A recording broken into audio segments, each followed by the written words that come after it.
COVID nayo anasenzi namsuza kuti ne COVID ere. Kuri sema na COVID wanaenera basa. Ndizwe shuwa. Aina basa e. Mona senzi. Mona senzi. Baki ndabana. Kuri sema. Abantu norera. Abantu norera ka. Sini ne mushanda muri babiri kwena muntu moyi 3. 3 chomuitize muno. Ndinoona ushanda kuite imo. Nashanda moyi tezo. Yo shikira pakaunda sezvezvi. Murunga kauya akakureka papa basa munopera. Havatombozibumbezve sezvinokuite. Sorry yeni. Senzeni ka. Chamushere wewe. Tiri sei? Tiri right. Kotadza here kuisa bag pakaunda. Pesaka pakaunda. Imi. Robiwa kundu amwana nobarukura. Amnana noba munhu. Iyo ndio katotibira kuti atikuwisisi Senzeni. Tengerewo drink. Nasine mari. Une mari wawane piko? Nayo mari. Ana Senzeni. Ndatengesa madomasi. Yu, kwenda chikwama chacho? Noma inogara. Nanda tuzvongo wakufuta neEverest.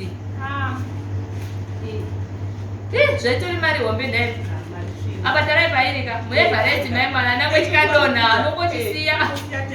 Ana Senzeni wakangwarisa apa. Ndimewo drink. Tora drink free. Chiro mari. Wakachi? Verenga tipo waibozama kuverenga. Kalike. Senzeni akachamushe. Mari. Ela 50.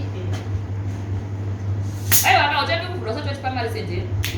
Uchange wachipa mari wozovhura. Andakanda wazodii. Koka wauti rinodiwa wozodii. Mutanga mabhanzi. Kwa mabhanzi. Mabhanzi hapana Senzeni. Hapana? Hamuna mabhanzi? Hamuna. Saka dzosera ya ndikira na. Uchidzosera chinhu chawavhura nawe Senzeni. Bhadharai. Kana usati wakangorohwamira uwane. Wakaita zvawakaita kwawakaita. Unorima zvine muromo. Senzeni dhingi warivhura here. Warivhura utotora mari kubhadharwa dhingi. Mabhanzi warivhara kuita sei kwasara muromo kani manyika muromo. Vakuzvikana kuzvona here undanyika muromo. Hati vanhu havazivi undanyika muromo. Isitiri kutozviona kapa. Ichi chinovhara. Kunyararira vanhu makastoma. Uda kuti jai kuti dzingira makastoma pano Senzeni. Uda kuti dzisazotika iwewe. Senzeni watanga. Dana officer sisi. Senzeni usatitsira masiketi majoa. Turadhingira kuti kwemari. Une mari iwewe tatoiona mari. Turadhingira kwedu. Unotsvaka mabhanzi mberi. Ndowe hakunayo mari yayo kana. Ngaifonere office. Zvingatinetsa. Totowafonera officer. Asi Senzeni wakachena. Ukumbozvipura kupiko neCOVID iriko mazuva ano. Iyo COVID iriko mazuva ano ukudzipura kupi hembe. Uchatsigira COVID panewe. Senzeni unotidzimisa basa panapa. Ita muchewe ndakuti wakachena. Apo ndati pangoona.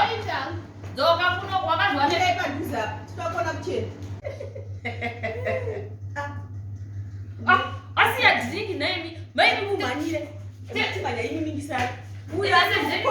Naimi wasiya dhingi yaravhura cheiwane pipa. Mutora rakateni kake ikapo apa anozojairira.